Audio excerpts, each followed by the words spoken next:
Bonjour chers élèves. Notre leçon porte toujours sur les parallélogrammes. Notre séquence d'aujourd'hui, ça se porte donc sur les propriétés. Dans la séquence précédente, on a défini un parallélogramme comme étant un quadrilatère dont les côtés opposés sont parallèles de 2 à 2. Donc, ce que nous avons fait aujourd'hui, on va voir quelques propriétés et ces propriétés vont nous permettre de reconnaître un parallélogramme. Donc, à la fin de cette séquence, vous devrez être capable de connaître les propriétés d'un parallélogramme. Nous avons donc 3 propriétés. La première propriété dit ceci: les diagonales d'un parallélogramme se coupent en leur milieu. Donc, nous avons ici au tableau un parallélogramme ABCD. D'accord? Regardez la notation de ce parallélogramme, ça fait ABCD. C'est un parallélogramme. Parce que là, nous avons le côté AB qui est parallèle au côté CD et côté BC parallèle au côté AD. Donc, voilà, nous avons donc 2 diagonales.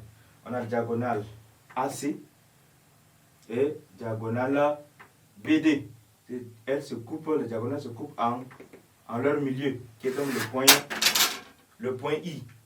Donc, ça veut dire le segment BD a un milieu qui est donc le I.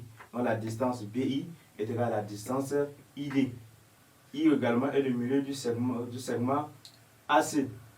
Donc on a donc AI qui est égal à la distance IC.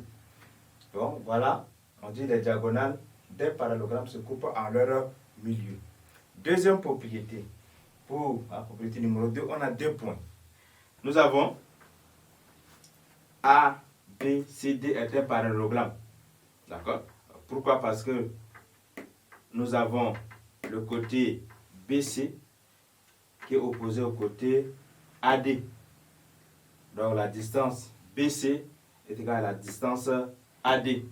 La distance AB est égale à la distance DC. Et ces 2 côtés sont également opposés. Deuxième point, si les côtés opposés d'un parallélogramme ont même longueur, d'un quadrilatère plutôt ont même longueur, alors ce quadrilatère est un parallélogramme. Si les côtés opposés d'un quadrilatère ont même longueur, alors ce quadrilatère-là est un parallélogramme.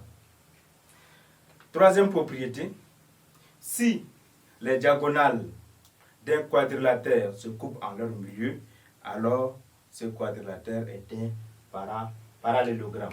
Donc, vous avez un quadrilatère, vous tracez donc les diagonales de ce quadrilatère. Et si ce quadrilatère, les diagonales se coupent en un point, donc automatiquement, vous avez donc affaire à un parallélogramme. Ça veut dire que votre quadrilatère est un parallélogramme. Si les côtés opposés d'un quadrilatère ont même longueur, alors ce quadrilatère est un parallélogramme. Voilà, vous avez donc ces 3 propriétés et ces propriétés vont vous permettre de connaître un parallélogramme. Voilà, chers élèves. Merci pour votre attention. Au revoir et à la séance prochaine.